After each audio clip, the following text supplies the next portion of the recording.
top analysts, and that when you squelch that, you just cancel that debate. And it wasn't just Nigel Farage who was raising this. A whole squad of American foreign policy intellectuals were worried about the various dimensions of this and basically got squeezed out of the story. Right, well, that was a debate we should have been able to have. And the most important thing that worries me about the way we have conversations generally is people automatically assume that you're a bad person because you have a position that they don't agree with, right? We should be able to have the sorts of robust discussions we've been having today without coming away from that thinking, well, this person disagrees with me about Israel and Palestine or Russia, Ukraine, therefore they're a bad person. Yeah, my last stream didn't have the video on correctly, so I had to fix it up. Just moved my computer around my room, so just trying to figure out how to manage the space. But when I was doing that, I changed monitors. I was trying to do a 3-monitor hookup for a while, and I just couldn't get the 3rd monitor to work because my PC only has 2 hookups. I thought I could use another device to hook it up, and it didn't work. So at any rate, that's why I was having video troubles a little bit earlier. So just jumping back on, watching this video. Elfar Jojo, not really super familiar with him. I think I maybe watched 3 or 4 of his videos. He seems to have an interesting take on things, and I kind of like it feels like he has a well-rounded view, and so wanted to kind of check this video out and see what you guys think. I like that you just said that because I've seen this problem arise all throughout politics. This is actually the privilege that my channel was built on. Just because someone disagrees with you doesn't mean that they're an evil, satanic person. Like, that does not mean that. Some people just disagree with you. Yeah. And that goes for the right or the left. Yeah, I totally agree with that. I feel like I feel that way on just about everything. I feel like there's so often these times where we have disagreements with people and we just assume they must hate me. And if you feel like they hate you, it's a lot easier for you to hate them. And, you know, I could be wrong on that, but I feel like that a lot of people kind of think that way. I don't think that people hate me. Like, I've had people treat me really poorly, and I don't think that they hate me. I just think that, you know, we disagree on things, and that's fine.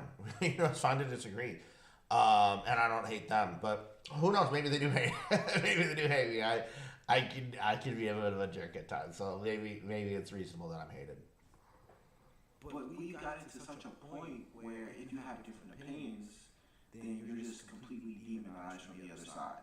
I'll honestly say though, it's gotten much better now than it used to be. Okay. I think. Okay. I don't even want to say that because I don't be on social media as much as I used to. But I think it got better, but I'm not even sure. And he's kind of pointing it out, like he's getting demonized by groups of people. So I think what he just said is really interesting there. Just something I want to point out. I said, I don't think it's that way, but I'm not on social media as much as I used to. I think the hate is on social media. I don't think the hate is in real life. I think that's one of the biggest things that I find is that, like, you get on social media, you get all angry. Or, you know, people be angry at you for saying the most innocuous things. It's wild to me, you know? And it's one thing when it's like sports, okay, it's like, you know, I'll be wearing a jersey of my favorite team out in public, and I live in a city where they hate my team because we beat them all the time, and so they will harass me because I'm wearing the jersey. But, you know, I just say, hey man, it's just a game. Like, we're real people. We're real people in real life right now. And you're talking about a game that we watch on television. Think about that. A game that we watch on television. And they're like, oh man, I'm sorry. And I'm like, yeah, like it's not that big of a deal. Like, we're all people. He has different tastes. Okay, can I bring in our on-stage audience, Abdurrahman first? Thank you so much. It's a great chance to ask this question. So, being lived in 5 countries and traveling to more than 10 countries in my lifetime, I've noticed that. Hey, so I don't know what he's gonna ask right here, but like just the whole you've lived in X amount of countries, like, and we'll see where this question is going. But I feel like there's this sentiment of, oh, you've experienced this, but you haven't experienced this. So how do you know? Can we just get rid of that? Well, like, just because I haven't experienced... Listen, I wasn't in the Holocaust. I know what's wrong. I know what's wrong, right? You know, I can say any number of things where people have done things that were wrong, and I think that they're wrong. Doesn't mean I have to have done them. Doesn't mean that I've had to experience it. I don't have to have it done to me to know that's wrong. Like when I look at murder's wrong. We all agree murder's wrong. Okay. Well, have I had to murder to know that it's wrong? Have I had to have been murdered to know it's wrong? Do I have to have somebody in my life murdered to know it's wrong? No. I don't have to experience it. And maybe this guy's not going there. We're about to find out. But I don't like how he started his question. So when we say that the West might have developed very fast because of its values, that are great, but I have a small question here to see it. Most of the countries I visited, which were meant to be full of resources, somehow had bad management. And some of the countries that they seem to be known for having little resources, had better management in them. So things like the internet and cars actually came because of wars. What are the chances that the West advanced because of some lacks in resources and because of the colonization that happened, and because in some of the global South countries they still think the third world and the first world is actually a ranking instead of whether you are following the West or the SU back when the Second World War was happening. So what are the chances that the reason why free speech is not being applied well in other governments is because the way the government is being run is not in line with the values of that country's people itself? You know, I'm going to, stop it right there. So definitely the question didn't go the way I thought it was going to go, but it was kind of a weird, like, lead up to the question that seemed completely unrelated. So don't feel like I was completely out of the blue having my comments on that. But why do we call a country a third world country? Why do we call it a first world country? Okay. Yeah, part of it is values for sure, but like if you are in favor of throwing gays off of a roof because they're gay, you're not a first world country. We don't do that here. Okay? Like, you know, Christians say, hey, being gay is wrong. Do Christians throw gays off of roofs? No. So you're allowed to have these morals and you're allowed to have laws. Okay? And if your laws line up with your morals, for the most part, that's a good thing, especially in first world countries. But in some of these third world countries, they don't really have morals, and their laws line up with their morality, which is a non-existent morality. Okay, you can't if you're advocating for throwing gays off of rooftops, then you're probably lacking some morality. Okay, so yeah, you're not a first world country. So yeah, I think I object to the way he's framing this question. What does Constantine have to say? Just a very quick point, just on your point. I'm not going to be able to cover all of your question, but I just wanted to pick on something you said. We hear this conversation about colonialism a lot now, especially in the West.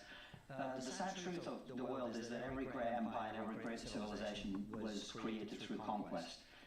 If you look at Russia on the map, it's the biggest country in the world. That didn't happen by holding hands and singing Kumbaya. I studied Islamic history when I was at university. The great successes of the caliphate in its early days were not achieved through holding hands and singing Kumbaya. Every great civilization advances through conquest. When people talk about colonialism and complain, all I hear is losers complaining about losing. So that was not a complaint. I see that something happened again. I don't mean you specifically. Nah, you low-key just snapped with that, bro. You low-key just snapped. He low-key just snapped. That's a fact. That's a fact. Everyone likes the virtue signal when it comes to their group of people, when it comes to their party or their family or their beliefs. Yeah. But in reality, even when it comes to different homelands, different economic stances, even America itself, a lot of things came through conquest. And even America in the Western world was better when it came to conquest. We were one of the first places to end slavery, to end a caste system. America. People still don't understand that. We are the free world. We don't just get that nickname for nothing. We're the free world. And he finally just said it, and they act so shocked. Like, I can't believe you just said that. narrative about colonialism. The point is, the only word you heard from my friends was slavery, and the only word you heard from me was colonialism. My question was, and it's Well, as I said, your question is long and complicated. I'll simplify it. It's okay. So if your point was, we create a lot of the things that we've created through war, and many of our achievements were developed through that. My point to you is, all of human achievements were created through that to some extent. Absolutely. My question was, we are saying, we're all talking about Western narrative, not because we're trying to... No, hold on. Oh, you didn't understand my question. Oh, this was your question, and I answered it. You just didn't like my answer. No, that's not my question. Okay, well listen, I'm not gonna rewind, but that was 100% his question. Or at least that's how he ended it. If he had like 7 questions leading up to it, I'm sorry. Like, if you're asking this guy who's a panelist, like, obviously you guys are the question people. He's the panelist, from what I can tell. I don't know exactly, but looking at it, that seems to be what it is. That's the question you asked. You can't ask 7 questions and then have one main question and be like, oh, but that wasn't my question. It was all of these other questions. No. That was the question. I think we're trying to find the way to advance the narrative in the world to do the better for everybody as much as we can, if that's possible. I think it is. So. Okay. So my question was, the value, you will first say that everybody's following their interests, but then you say, I think the West values are the best. Yeah. So is it morals and values, or is it interest? I want to know. And is it That was not his question. That was not his question. He didn't ask that question. Rewind the tape. Okay? Rewind this video. He didn't ask that question. Because the other countries like Jordan, where they try to follow the Western narrative, and as much as prices are the same as in UK, but salaries are not even third, is that because the values of the people are different from the values of the system that they are following? In this game, your heroes will die. All right. So while we're going through the commercials here, I'm gonna skip it as soon as I can. But that's not what he's reframing it. Like, he had asked the question that Konstantin answered. But then he kind of had this was like a sub question within it of like, hey, do you think that people are leading because of this is, how I want to lead, or they're leading because this is how the people want me to lead? And I think that's a dubious question, honestly. I don't think that that people should lead necessarily in the way that people want them to lead. Like, you elect a politician because you agree on some things. Are you going to agree on everything? No.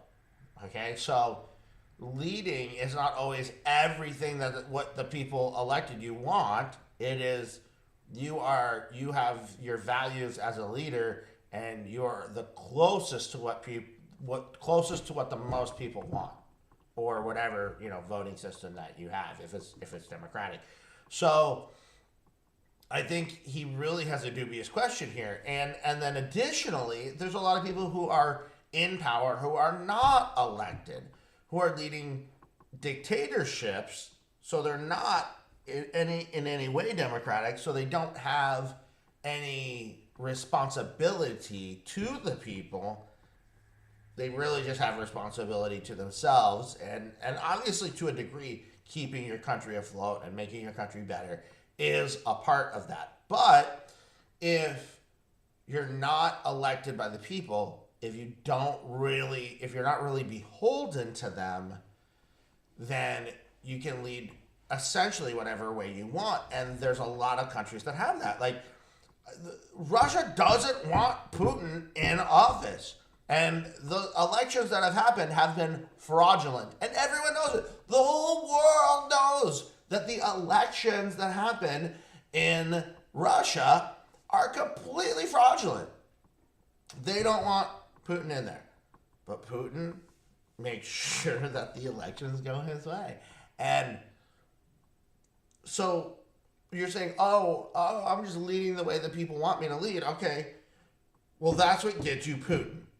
That's what gets you dictatorships. That's what gets you Mao Zedong. Okay, so the guy doesn't have a leg to stand on here. But let's see. I wonder if Constantine is gonna respond anymore to that, or if it's over. But I'm curious. I think it's because there are obviously different countries have different resources and different histories and different geographical positions and different neighbours, etc. When I say every country and every civilization pursues its own interests, that's just a statement of fact. But in terms of values, the reason I say Western values are better is the West is the only place that the idea of government by consent, the idea of freedom of the individual, the idea of free market capitalism, and the idea that we should all be free to pursue our own interests as we see them fit, is even considered a value. That, to me, is the reason for our success. Now, of course, the United States is not only successful because of their ideas, it's successful because it has a geographical monopoly on a continent, it's able to be completely free from invasion, it's a newly created country that was able to build infrastructure from scratch, and on and on and on and on we can go, right? But ultimately, what I'm saying is the values, the reason billions of people have been lifted out of poverty around the world, you've got to think about this, right? In 1947, when the partition of India happened, the average life expectancy in India was 32. 32. Isn't that crazy? It's over 70, and the reason is because of capitalism, and capitalism was created right here in England. You should look it up, sir. You should look it up. So, Abdurrahman, we're going to just, we've had... And here's the thing. Everything he's saying is facts. Everything he's saying. Yeah, what he is saying is facts. Listen, I've loved this. Like I said, I've watched maybe 3 or 4 of his videos. I think it got cut out of this because I think I actually sent it in a video where I wasn't actually playing the video. But at any rate, what's nice about this guy is he's just really even-handed. You heard him earlier being like, it doesn't matter if you're left, doesn't matter if you're right. This is a value. And I don't know what side of the spectrum this guy is on, if he's left or he's right, but he seems to be really consistent. To me, I would guess he's down the middle. And listening to that response from Constantine, especially when it sounded like it was a heckler from the crowd. I couldn't really tell. It was hard to tell in the video, but when that happened, he was just like, look it up. Like, the guy was like, I presume, I couldn't hear what he said, but I presume he's like, that's not true. Okay, well, look it up. You're saying something's not true. Everyone knows it's true. This guy knows it's true. Everyone who's had any kind of study into history knows it's true. Now, people who have been propagandized against do not know that. And that's what's really frustrating about today's society. And I'm not just saying here in America, but I'm saying around the world, is that people want to frame history from their point of view. Okay? You cannot tell me you go to China and they aren't teaching history saying that everything that they've done is right. Okay? Or the vast majority. You go to, Germany, you go to the Sudan, you go to Japan, wherever you want to go, Australia. Everyone's saying they're right. Brazil, they're all saying they're right. In whatever matter of history they were a part of. Okay? But what's nice about America is we talk about how we're wrong. And I think Britain is the same way. And I think there's a few, very few, I think there's a few countries on earth that are like that. Now, at what point do we become self-hating Americans? Not everything we've done is wrong. Colonialism is not wrong. Okay? And while there was elements of apartheid that have been wrong, not every part of apartheid is wrong. And people like to attach those things together. They say apartheid is bad. Okay, well, when South Africa was under apartheid, it became one of the most prosperous countries in the entire world. And when apartheid ended, it's been on the downswing ever since. Okay, so there was something good about apartheid. Now, was cutting off people's hands good? No. Obviously not. But were there things that were good about apartheid? Well, it lifted a lot of people out of poverty. There was a lot of things that they did that were good. So, you have to take everything holistically. You know what? I'm just gonna go back to I Love Our JoJo. It's true. It's true. And here's the funny I sit down and I do my videos, I try to be fair. I try to be as fair as possible. If someone says something I agree with, I'm gonna say it. Like, yeah, you're telling the truth. You're right. If they don't, I'm gonna call it out in a respectful way. Yeah. But the fact that nobody on stage is agreeing with him, they're not even acknowledging. That's what's what nobody. he's saying. They're just pretending like his thoughts mean nothing, and trying to find new ways to refute his claims or just change the subject entirely. And he just said, "I'm tired of this. We're doing the right thing. Y'all can say whatever you want. Y'all are being biased." He's tired of it, bro, and I don't blame him. Had such a robust conversation so far, I think it's fair to say, but we now have to move on to the part of the show that we call the Majlis. Probably a very important, crucial moment to bring this in now. Yeah, listen, I want to give props to the moderator. Listen, it's hard to moderate these kind of things. When you have people I used to work in a setting where I would have to have people who are very unhappy with people at work.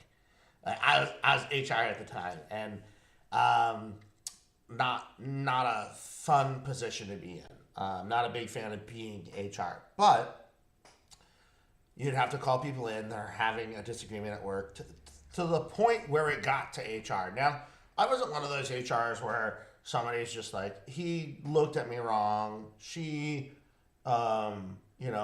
said something in the wrong tone of voice, and now we need that. I'm just like, okay, listen, you're being a child. Grow up and deal with it. Like, if somebody's looking at you the wrong way, if somebody speaks to you with the wrong tone of voice, I don't care.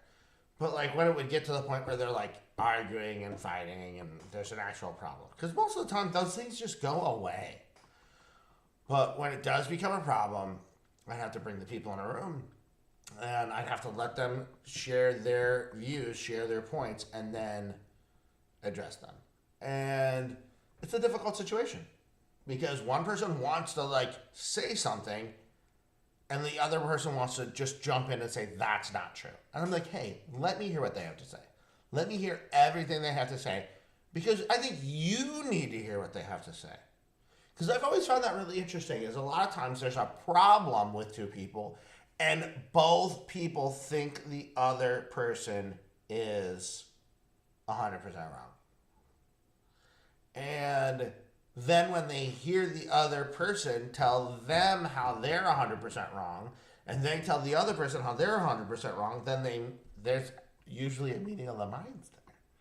There's usually this part where they kind of come together and they're like, oh, wait a second. I was acting like a baby, and you were acting like a baby, and we need to move on. That's the general experience that I've had. But when you're trying to moderate and you need to, like, move on, like, okay, well, listen, we've been talking about this for a minute. This isn't even the issue, or, whatever. Obviously this is different, but as a moderator, she does have things she has to get to. So, let's let her get to them. So to me, I'm not upset at all that she's trying to move on, that she's trying to get to that next topic. But it can feel that way when you're in the situation. You're like, come on, man. Like, I want this to be a conversation where we can continue talking about something instead of just moving right on. But, all right, let's go ahead.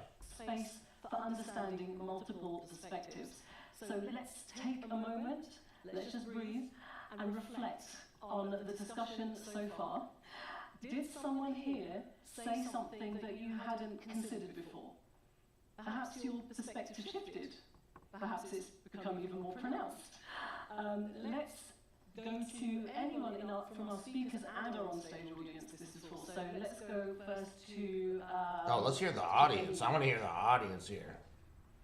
So I actually do agree with Constantine about the shark, right? If we look at the countries like China, obviously there's a problem, and I agree there's a problem because people are sheltered in the amount of resources and media they consume. Now, in the West, it's true, right? There is some sort of multiple understanding of what's happening in the world, and that's why people are saying what they're saying. And I also agree with you with another thing, is when you said the West acts with its own interests. And that's why the United States is able to aid and abet a genocide and unity. The fact fact that this genocide has been able to continue to this day is for that reason, right? Let's be honest, some nations are powerful in what they do, and that's the reason it succeeds. And this is where I have to maybe disagree a little bit with Steve, since I initially thought about algorithms. For somehow, when people say, we need to worry about algorithm and think about A, B, and C, it's besides the point, because it's like we're claiming that YouTube and all those meta channels do not have an algorithm for themselves. And I also disagree with another thing. There were so many encampments for Iraq, for Vietnam, for South African apartheid, like the one in Columbia University. Yo, I didn't even think. Listen, I had no idea he was going to talk about South African apartheid. That's wild. So, this to me, this is perfect. This is the perfect place to interrupt him, because I just said, listen, you can say things that are bad about South African apartheid. I totally would probably agree with every one of the things that you said. Was it all bad? No, for sure. We know that it was not. And then for him to link that, listen, I don't know where he's going with this, but if he also just threw in Germans and the Jews, that would be interesting. But I don't think he would ever do that, because he doesn't want the Jews to be looked on with any kind of pity. That's my assumption. I don't know. That's my assumption.